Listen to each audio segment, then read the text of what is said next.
The scripture is short this morning, but I thought it was appropriate for the youth group and the things that you guys have gone through over this past week. And it is Jesus, and he's speaking to the disciples. He says this, "Give, and it will be given to you. A good measure, pressed down, shaken together, running over, will be put into your lap. For the measure you give will be the measure you get back." Amen. Now, instead of doing the servant song, what I'm going to do is I'm going to do just a little piece of this a presentation, and then I'm going to say my words, and then I'll have the youth group come up and do their piece. So many years ago, the president of one of the Baby Bells, those companies that came to be after the Ma Bell, I can't remember what, deregulation, yeah, and it all broke into 7 different Baby Bells. Well, one of the Baby Bells, the president of one of those companies, was a member of the Castle Rock United Methodist Church. And he had the opportunity to travel the world in his position and had been a generous donor for the church there. The youth group, though, decided one year that they would go to San Francisco to work at Glide Memorial Church there in San Francisco. This was in the late 80s, which is where our current bishop served for 8 years. She wasn't there at the time, but a little while after, she would be the senior pastor there. Anyway, the president of that major company was against having the youth group go to San Francisco. He thought there was enough problems in Denver. Why couldn't we just go from Castle Rock, which is about 30 miles south of Denver, just go into downtown and work with the homeless or whatever we were going to do there? He thought it simply cost too much to have 35 of us go on Amtrak all the way to San Francisco for a week and do our work there. And there were discussions held in the church, kind of an argument between whether we should go or whether we shouldn't, but the youth group went and we did different things there in San Francisco. And shortly after I came back, I was invited to give a sermon about that time, and I did. It was the first sermon that I ever gave. And that trip proved to be pivotal in my career. And the president of the company wouldn't have known that, because as years passed, he moved away. He didn't know that I had gone off to seminary and did those things and began the process of being ordained as a pastor. And so I know that there were some folks in our church, in this church, who were a little hesitant about having the youth group go to someplace like Puerto Rico. There are many different things which youth groups can do here in Salt Lake City, of course, or nearby. But as I thought about it, it may be that when we get far enough away from our home base is when we begin to see ourselves and the world in a new light. And when that new light shines, it may be the beginning of something which really does change the nature of people, changes the trajectory of their lives. Today, we celebrate the work of the youth group, and we get to listen to some of their adventures and reflections from the past week in Puerto Rico. Mission trips, like you guys went on, bell choir trips, adult work trips, times when we get away. All these are journeys which sometimes can become sacred pilgrimages, I think, which can transform a person's life. There's an author, he's a Quaker. His name is Parker Palmer. He shared this Quaker saying and wrote a book about it. The book is called, and the saying is simply this: let your life speak. Let your life speak. Verbalizing is not the only way our lives speak. We all know that. Lives speak through our actions, our reactions, our intuitions, our instincts, our feelings, our states of being. All these might speak perhaps even more profoundly than words do. So this morning we'll get to hear some of the stories and the reflections of some of the people here. And I hope that during the coffee time that you guys will hang around so that we can ask you questions about your experiences. They went. Some of them were strangers to each other. In fact, Michael shared this morning at 8 o'clock that he didn't know anybody but one person here in the group. And so they were strangers to each other, some of them. And we'll get to hear if they formed new friendships or deepened the ones that they already had. We'll get to hear if the trip touched a part of their souls and spirits in a different way through this past week. Now, I don't want to romanticize weeks like this, but I do know that when you return from something like this, there is a bundle of emotions that go on, and there's the understanding that telling the story is never quite the same as having lived the story. And so we who are fortunate enough to be here and to have contributed in some way to the trip that the youth and the adult sponsors took get a chance to hear and be their witnesses. And sometimes the chance to be witness to someone else's life is as important as anything else we might do, just to be a witness. And so I'm going to invite them up, and the people who are going to speak to us today. Who is it today? Pam and Holden and Kim? All right, come on up.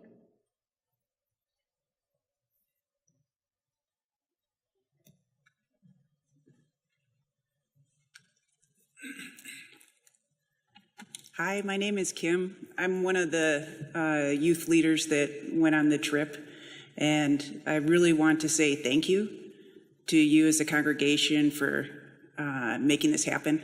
That it was definitely a trip that stretched each one of us in ways that we couldn't have imagined.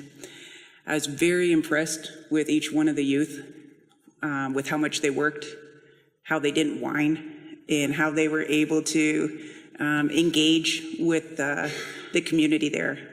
There's a saying in Puerto Rico, which is to ask the locals. A lot of times we'll assume things. The heaviest food to go to Crossroads would probably be a 50-pound bag of beans and 50-pound bag of rice, but that's actually not what they need.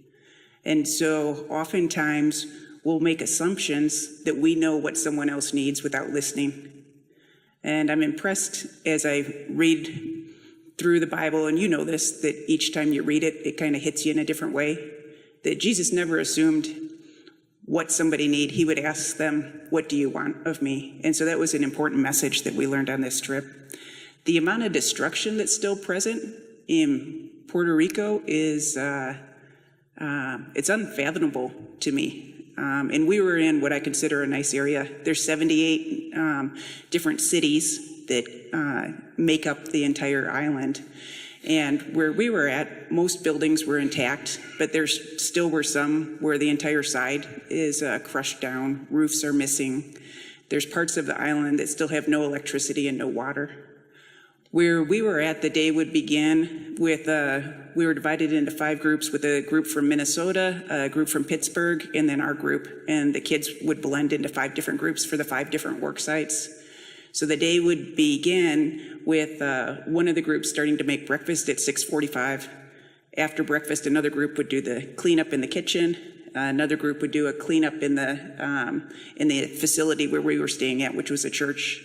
So the facility had 2 restrooms that had stalls in them. On islands, evidently, you don't flush toilet paper, so that was a surprise to me. There was no hot water ever. We would have showers that you were timed from when you walked into the shower stall. There were 7 different stalls. You had 5 minutes to get undressed, showered, and redressed. The kids did that better than the leaders. But throughout the day, we would have devotion. Then we would go to our 5 different work sites, which you'll hear about some of them. We would come back from that, we'd have different activities, such as we had a mural tour, looking at, it was a 500-year anniversary of Puerto Rico a couple years ago, and to celebrate that, they had artists from all over the world come in and paint murals. We had a church service with a fairly charismatic group that was just wonderful. We had a community cookout with a group, and we would always end the day, for me, quite late at 10:30 with another worship service with the 3 groups. And then where we had these activities, we would move everything out. The girls and women would sleep in one room. There were about 25 of us.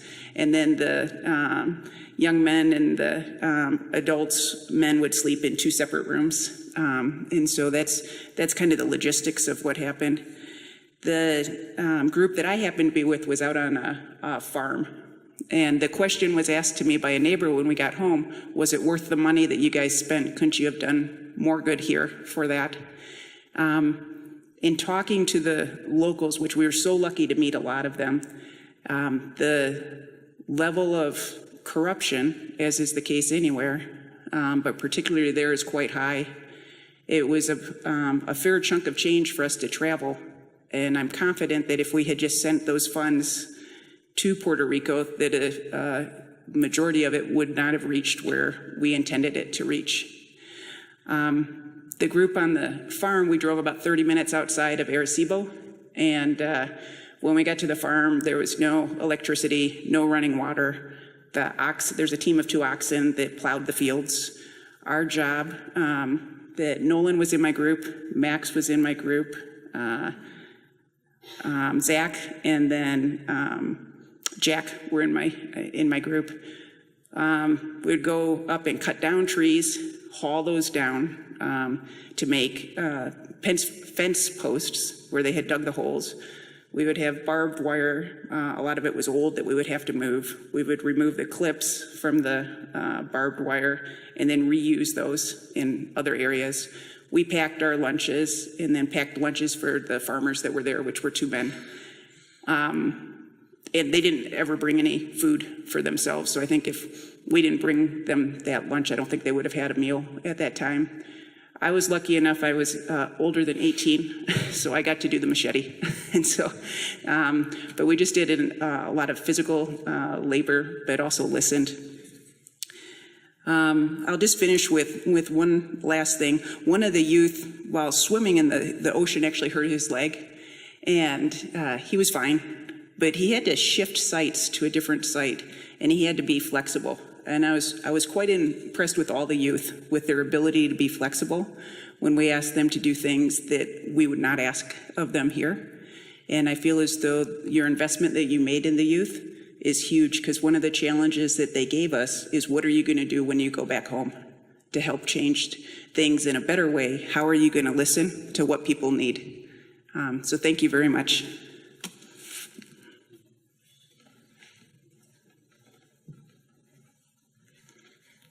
Hello, hola.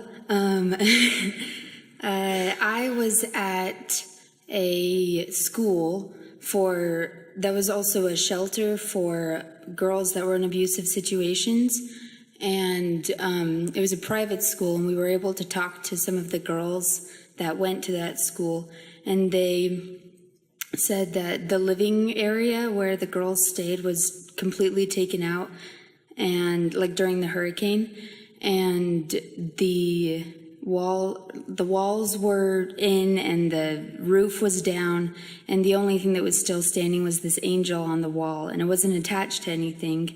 And the nun, Sister Clarabelle, that was telling us about it, she said that after that they weren't worried about anything else that was going to come, because they could see that God was with them and was going to take care of them.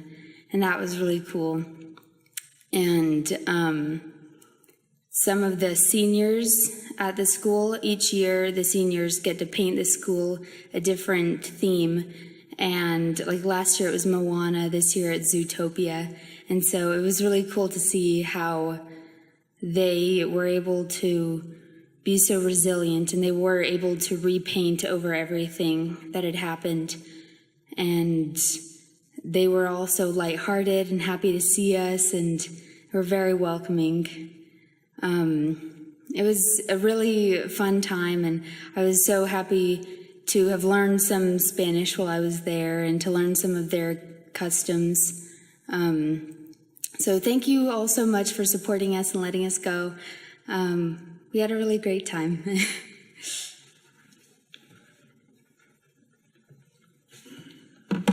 Hola. To start off, I wanted to say thank you again for your support throughout this year and sending us to Puerto Rico.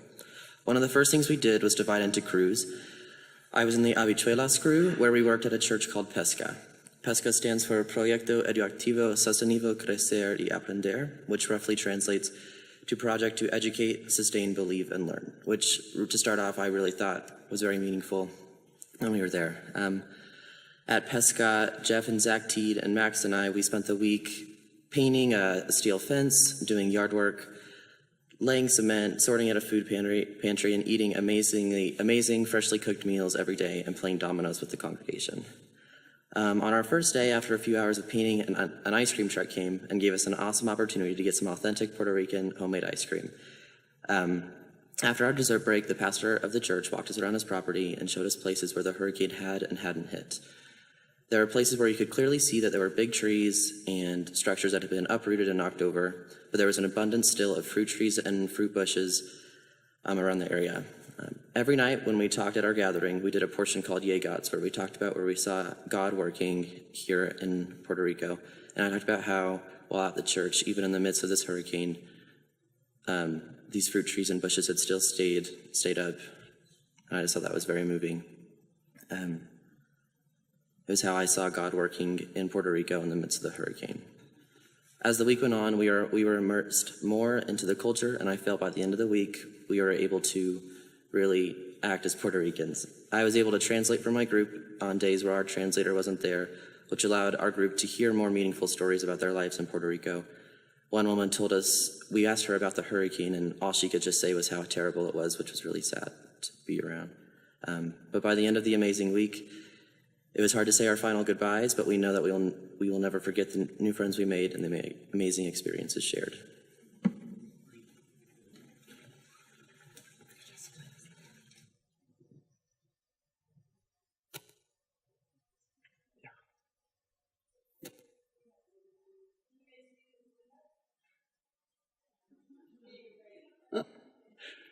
What is this, Patsy, that we're going to see? I'm going to join you?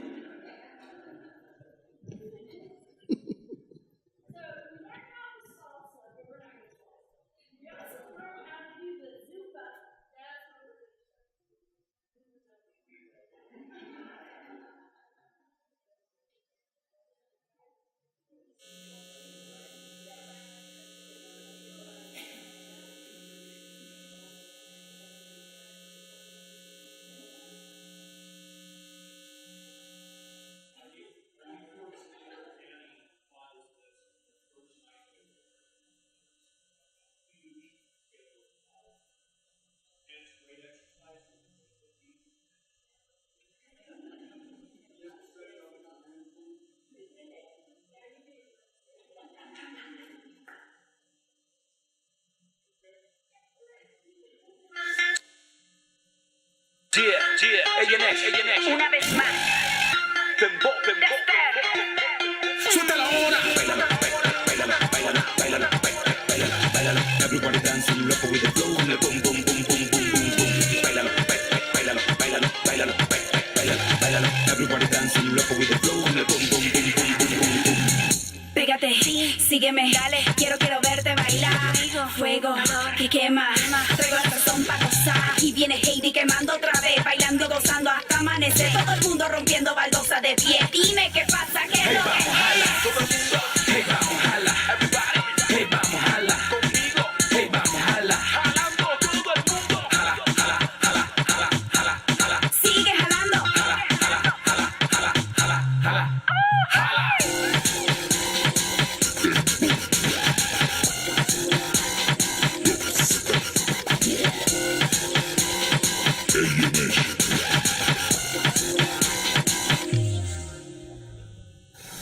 Suelta la hora. Bailalo. Everybody dancing loco with the flow. Boom, boom, boom, boom, boom, boom, boom. Bailalo. Everybody dancing loco with the flow. Boom, boom, boom, boom, boom, boom. Pégate, sígueme, dale, quiero verte bailar. Fuego, que quema, traigo la sazón pa' gozar. Métele flow, moviendo cadera, de izquierda a derecha, sacando candela. Zumba, que zumba, suena, que suena. Come on, girl, moviendo cadera. Todo el mundo, hey, vamos, jala. Everybody, hey, vamos, jala. Conmigo, hey, vamos, jala. Jalando todo el mundo. Jala. Sigue jalando. Jala.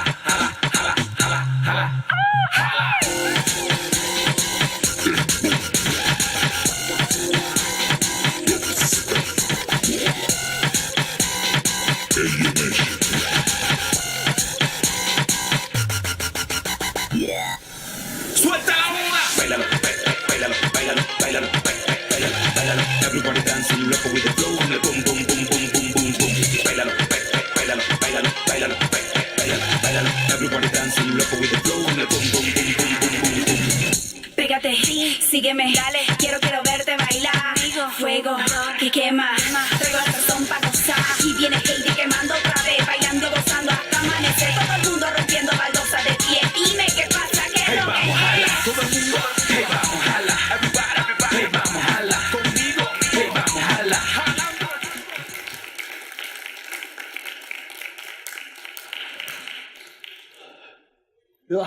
Was it like 70-degree weather or what? How? My goodness sakes, okay. That's great fun. Now, you guys are going to do a song. Are you doing a song? No? Okay. All right, that's all right. We'll do it at 10:30? Okay, that's fine. Well, thank you for sharing your stories with us. I know that everybody would want to ask you some questions about it. And so if you could go to the gym, and then we'll just get a chance to do that. So thank you. It is a gift to be able to do. I was thinking about this morning. I thought I saw these. I went to the gas station yesterday, and I saw these two young women who had come to be.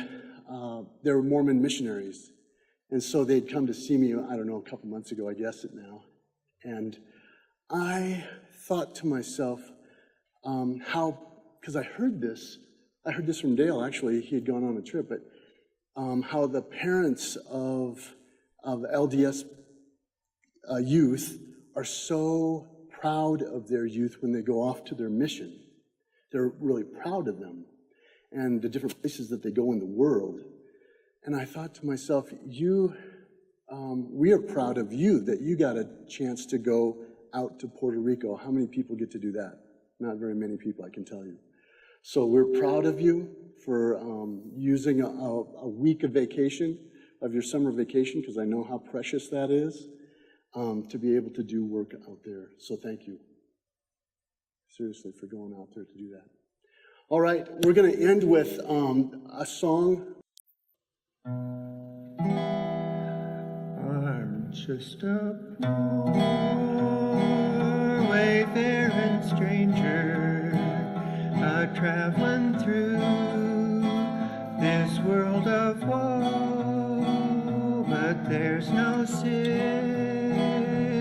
toil, nor danger in that bright world through which I go. I'm going there to meet my Father. I'm going there, no more to roam. I'm just a going over Jordan. I'm just a going over home. I know dark clouds will gather o'er me. I know the way is rough and steep, but golden field lie just before me, where souls redeem their vigil keep. I'm going there to meet my Father. I'm going there, no more to roam. I'm just a going over Jordan. I'm just a going over home. I'll soon be free from every trial, my body asleep in the old graveyard. I'll grip the cross of self-denial and enter in my great reward. I'm going there to meet my Father. I'm going there, no more to roam. I'm just a going over